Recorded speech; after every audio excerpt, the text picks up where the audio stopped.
जय हिंद दोस्तों, welcome to my YouTube channel best education में आपका फिर से स्वागत है। आज हमारा जो प्रश्न होगा क्लास 10 हिंदी का बोर्ड एग्जाम 2025-26 में आने वाले सभी प्रश्न होंगे। ठीक है, आपका जो है ओमार में 20 क्वेश्चन पूछता है, प्रत्येक क्वेश्चन एक एक नंबर के होने वाले। चलिए आज के क्लास को स्टार्ट करते हैं, बहुत ही मज़ेदार क्लास होने वाला है।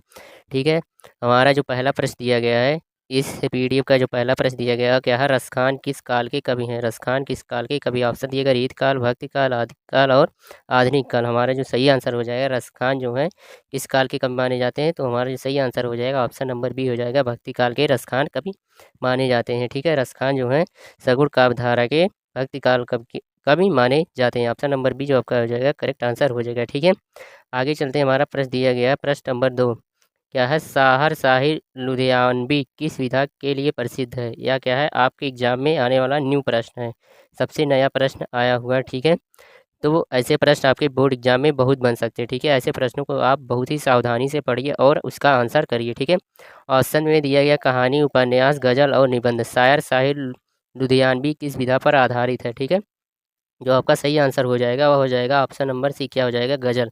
ठीक है, क्या है, गजल विधा की क्या है, रचना है, शायर साहिल लुधियानी। ऑप्शन नंबर सी है जो आपका करेक्ट आंसर हो जाएगा। ठीक है, आगे हमारा प्रश्न दिया गया क्या है, रीत काल की समय अवधि क्या मानी जाती?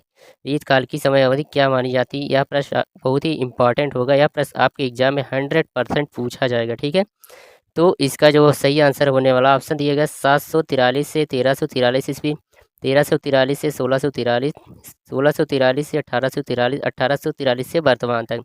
हमारा जो सही आंसर हो जाएगा वह हो जाएगा रीतकाल की जो समय अवधि है 1643 से 1843 तक। कितना है, तो हमारा जो सही आंसर हो जाएगा 1643 से 1843। ऑप्शन नंबर जो आपका सी हो जाएगा करेक्ट आंसर हो जाएगा। ठीक है, आगे हमारा प्रश्न दिया गया क्या है, रीतकाल में किस रस की प्रधानता है? आपको बार बार बताएं कि रीतकाल जो है क्या है, रीतकाल जो है श्रृंगार रस की प्रधानता होती है। श्रृंगार रस का वर्णन जो है रीतकाल में किया गया है। ठीक है, इसमें दिया गया है वीर, करुण, श्रृंगार और भयानक। जो हमारा सही आंसर हो जाएगा वह हो जाएगा श्रृंगार, क्या है, श्रृंगार हो जाएगा। ठीक है, रीतकाल में किस रस की प्रधानता दी गई, तो श्रृंगार रस की प्रधानता दी गई, जिसमें प्रेम का वर्णन किया गया। ठीक है, आगे हमारा प्रश्न दिया गया क्या है, रामचरितमानस के रचयिता कौन है? ऑप्शन दिया गया कबीर, सूरदास, तुलसीदास और रहीम। जो रामचरितमानस के रचयिता हो जाएंगे हमारे तुलसीदास जी हो जाएंगे। ठीक है, तुलसीदास जी क्या है, भक्ति काल के कवि हैं और सगुण काव्यधारा के कवि माने जाते हैं। ठीक है, जो तुलसीदास हो जाएंगे रामचरितमानस के रचयिता हो जाएंगे। आगे हमारा प्रश्न दिया गया क्या है, कबीरदास की भाषा क्या थी? ठीक है, कवि के भाषाओं से भी प्रश्न बनते हैं। ठीक है, तो पूछा गया कबीरदास की भाषा क्या थी? ऑप्शन दिएगा अवधी, ब्रज, खड़ी बोली, सदुकड़ी। जो हमारा सही आंसर हो जाएगा, कबीरदास की जो भाषा थी वह क्या थी? ऑप्शन नंबर जो आपका हो जाएगा वह हो जाएगा ऑप्शन नंबर डी, क्या हो जाएगा, ऑप्शन नंबर डी, सदुक्कड़ी। ठीक है, कबीरदास की भाषा जो थी सदुक्कड़ी थी। ऑप्शन नंबर डी आपका करेक्ट आंसर हो जाएगा। ठीक है, सदुक्कड़ी पंचमेल खिचड़ी कबीरदास की मुख्य भाषा मानी जाती है। आगे प्रश्न दिया गया क्या है, गोदान उपन्यास के लेखक कौन है? क्या है, गोदान उपन्यास के लेखक कौन? ऑप्शन दिया गया जयशंकर प्रसाद, प्रेमचंद, निराला, महादेवी वर्मा। ठीक है, जो गोदान उपन्यास के लेखक हो जाएंगे हमारे क्या हो जाएंगे, मुंशी प्रेमचंद जी हो जाएंगे। ऑप्शन नंबर बी आपका जो है करेक्ट आंसर हो जाएगा। ठीक है, आगे प्रश्न दिया गया हमारा 8वां प्रश्न क्या है, साकेत महाकाव्य किसने लिखा? ठीक है, साकेत महाकाव्य क्या है, साकेत एक महाकाव्य विधा की रचना है। ठीक है, महाकाव्य पर आधारित रचना है जो साकेत महाकाव्य वह किसने लिखा था? ऑप्शन दिया गया क्या है, मैथिली शरण गुप्त, महादेवी वर्मा, सत्यनारायण पंत और निराला जी। ठीक है, हमारा सही आंसर हो जाएगा वह हो जाएगा मैथिली शरण गुप्त जी हो जाएंगे, साकेत महाकाव्य के रचयिता हो जाएंगे। मैथिली शरण गुप्त क्या है, द्विवेदी युग के कवि भी माने जाते हैं। किस युग के कवि हैं मैथिली शरण गुप्त? तो हो जाएगा आपका द्विवेदी युग। ठीक है, ठीक है, द्विवेदी युग के मैथिली शरण गुप्त कवि माने जाते हैं। साकेत महाकाव्य के रचयिता मैथिली शरण गुप्त जी हो जाएंगे। प्रश्न 9वां दिया गया क्या है, जयद्रथ वध किस विधा की रचना है? ठीक है, जयद्रथ वध किस विधा की रचना है? ऑप्शन दिया गया कहानी, नाटक, खंडकाव्य और उपन्यास। ठीक है, हमारा जो सही आंसर हो जाएगा जयद्रथ वध किस विधा की रचना हो जाएगी, तो हमारा जो हो जाएगा ऑप्शन नंबर सी, खंड काव्य विधा की रचना हो जाएगी। किसी भी महाकाव्य से जो होता है, महाकाव्य का जो एक भाग होता है, महाकाव्य का जो अंश होता है उसी को हम खंड काव्य कहते हैं। ठीक है, ऑप्शन नंबर सी जो आपका हो जाएगा सही आंसर हो जाएगा। आगे चलते हैं, हमारा प्रश्न दिया गया क्या है, 10वां प्रश्न दिया गया है, आधुनिक काल का प्रारंभ माना जाता है। क्या है, आधुनिक काल का प्रारंभ कब से माना जाता है? ऑप्शन दिया है 1643 ईस्वी, 1643 ईस्वी, 1343, 1947। तो हमारा जो सही आंसर हो जाएगा आधुनिक काल का समय जो माना जाता है, काल जो माना जाता है, वह हो जाएगा हमारा 1843 ईस्वी से। ठीक है, आधुनिक काल का जो प्रारंभ होता है वह 1843 ईस्वी से होता है। ऑप्शन नंबर जो आपका हो जाएगा ए हो जाएगा करेक्ट आंसर। ठीक है, आगे की ओर चलते हैं। हमारा प्रश्न दिया गया 11 क्या है, महादेवी वर्मा किस छायावादी कवि से संबंधित है। महादेवी वर्मा जो है छायावादी युग से संबंधित कवि है। और यह प्रश्न क्या कह रहा है, ध्यान से पढ़िए। महादेवी वर्मा किस छायावादी कवि से संबंधित है, मतलब कि यहाँ पे जो कवि दिए गए हैं इसमें से महादेवी वर्मा किससे संबंधित हैं। ऑप्शन दिए गए निराला, पंत, प्रसाद और ये सभी। ठीक है, हमारा जो सही आंसर हो जाएगा ऑप्शन नंबर डी हो जाएगा। क्या हो जाएगा, ऑप्शन नंबर डी हो जाएगा, सभी। क्या हो जाएंगे, सभी। निराला जो है, पंत और प्रसाद, ये सब क्या है, छायावाद युग के कवि माने जाते हैं। ठीक है, ऑप्शन नंबर जो आपका डी हो जाएगा करेक्ट आंसर हो जाएगा, सभी हो जाएगा। ठीक है, महादेवी वर्मा छायावाद युग की कवि मानी जाती है, कवित्री मानी जाती है। प्रश्न 12 दिया गया क्या है, रस के कितने अंग होते हैं। रस के कितने अंग माने जाते हैं। ऑप्शन दिए गए 2, 3, 4 और 5। हमारा सही आंसर हो जाएगा रस के 4 अंग प्रमुख माने जाते हैं। अनुभाव, विभाव और संचारी भाव होते हैं। ठीक है, ऑप्शन नंबर सी आपका जो हो गया करेक्ट आंसर। रस के कितने अंग होते हैं, तो 4 अंग माने जाते हैं।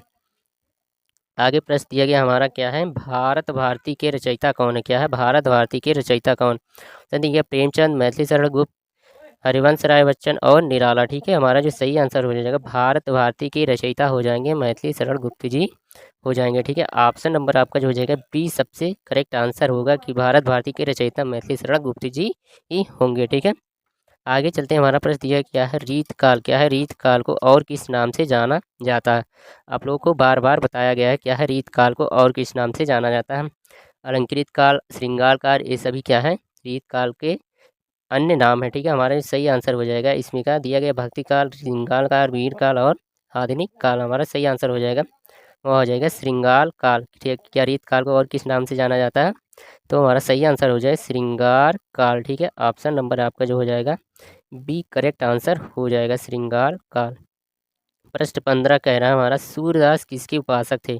सूरदास जो थे वह किसके उपासक थे, किसके बारे में वह रचनाएं लिखते थे। ठीक है, ऑप्शन दीजिएगा राम, शिव, कृष्ण और विष्णु। सूरदास जो थे प्रमुख कवि उपासक जो थे श्री कृष्ण जी के थे। किसके थे उपासक, श्री कृष्ण जी के सूरदास जी उपासक थे। ठीक है, इन्होंने इनकी बाल लीलाओं का वर्णन अपने रचनाओं में किया है। ठीक है, सूरदास जी कृष्ण के बाल सौंदर्य का वर्णन किया है। ठीक है, आगे हमारा दिएगा प्रश्न क्या है, छायावाद का प्रमुख गुण क्या है। छायावाद का प्रमुख गुण क्या है।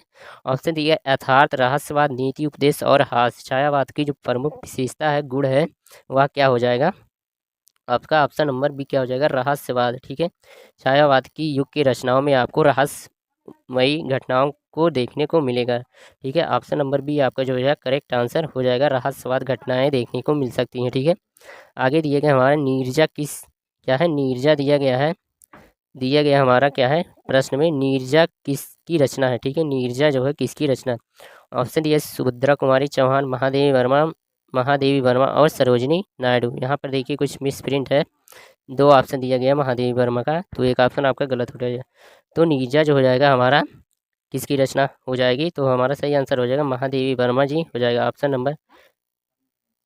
नंबर बी जो हो जाएगा करेक्ट आंसर हो जाएगा। ठीक है, महादेवी वर्मा जी हो जाएगा। यहाँ पर आपको ऑप्शन में कुछ अलग दिया होगा क्योंकि यहाँ पर 2 बार महादेवी वर्मा दिए गए। ठीक है, तो जो नीरजा रचना हो जाएगी, निहार, नीरजा, ये सब महादेवी वर्मा की रचनाएं हो जाएगी। ऑप्शन नंबर बी आपका करेक्ट आंसर हो जाएगा।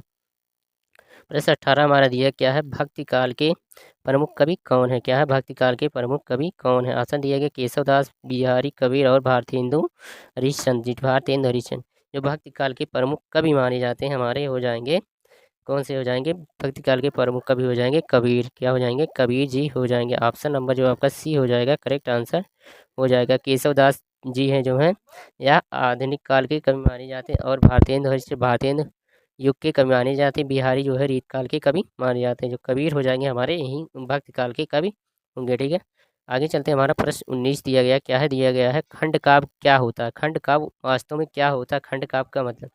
ऑप्शन दिया गया छोटा उपन्यास, कहानी, महाकाव्य का अंश, नाटक।